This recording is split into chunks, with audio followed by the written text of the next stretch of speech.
Hello दोस्तों, प्रकाश online classes में आप लोग का स्वागत है। आप लोग मेरे चैनल को सब्सक्राइब करिएगा।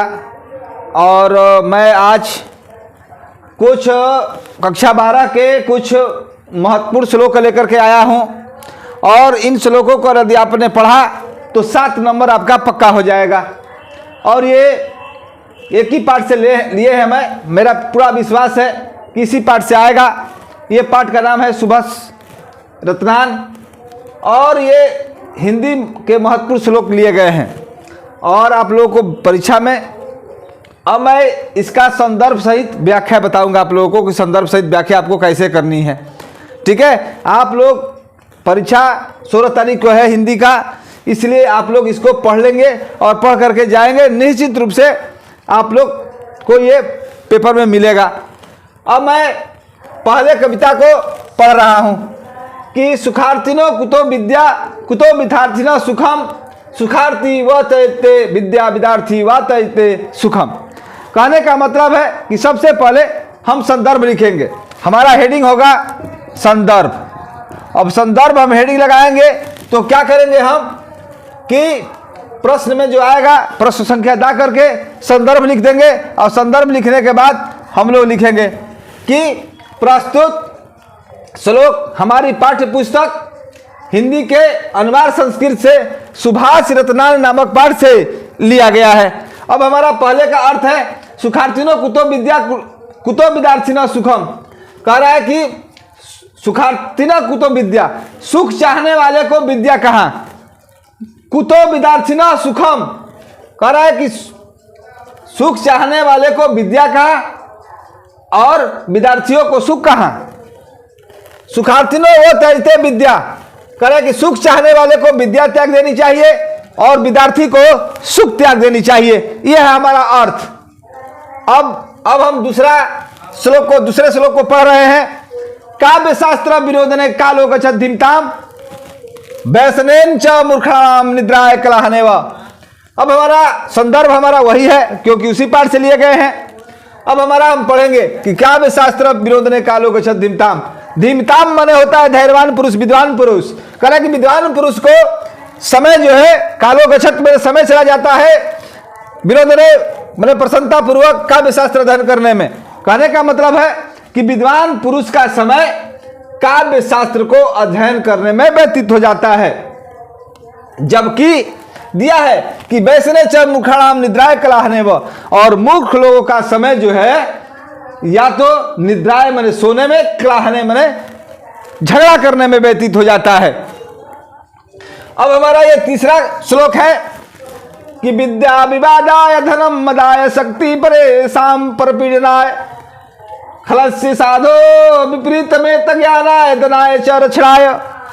अब ये हमारा है कि भाई दुष्ट लोगों की विद्या विवाद के लिए, धन मदाय के लिए यानी कि धन जो होता है सुख के लिए होता है, शक्ति परेशान पर पीड़नम, और शक्ति जो होती है वो दूसरों को दुख देने के लिए होती है। कहने का मेरा मतलब है कि भाई जो दुष्ट व्यक्ति होता है उसके पास जब विद्या आएगी तो विवाद करती है, धन आता है तो सुख प्राप्त करता है, और जब शक्ति आती है तो दूसरों को दुख देने का काम करता है।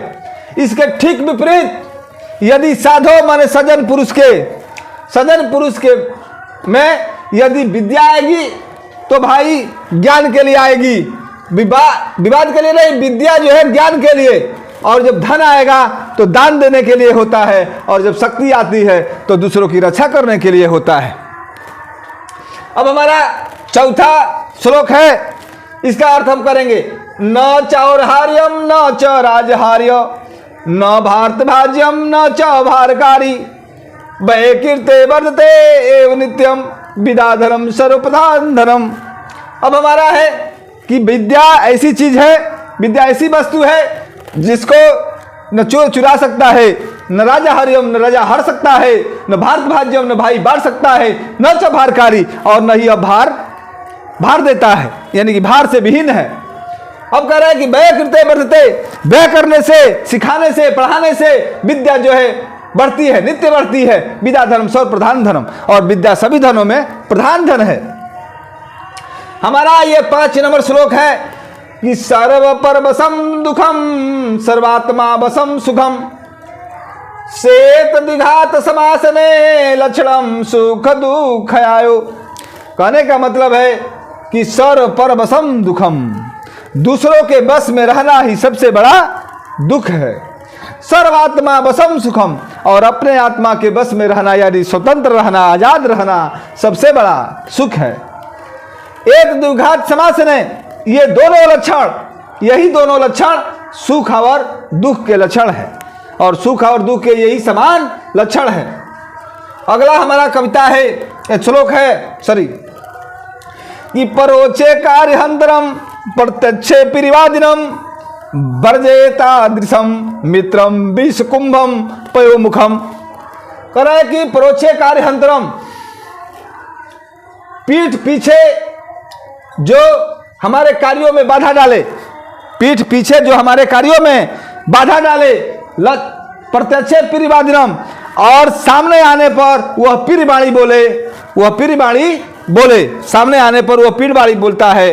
अब बरजते दृशम मित्रम विश्व कुंभम पयोमुखम, यह इसी प्रकार से हमारा मित्र है कि जिस प्रकार से पूरे घड़ा में विष भरा है, पूरे घड़ा में विष भरा है, लेकिन मुख पर जो है दूध रखा गया है, और देखने से यह पता लगे कि मुंह घड़ा जो भरा हुआ है वह दूध से भरा है, लेकिन इसके अंदर क्या है? जहर है, विष है। तो ठीक जो है वही होता है, जो व्यक्ति पीठ पीछे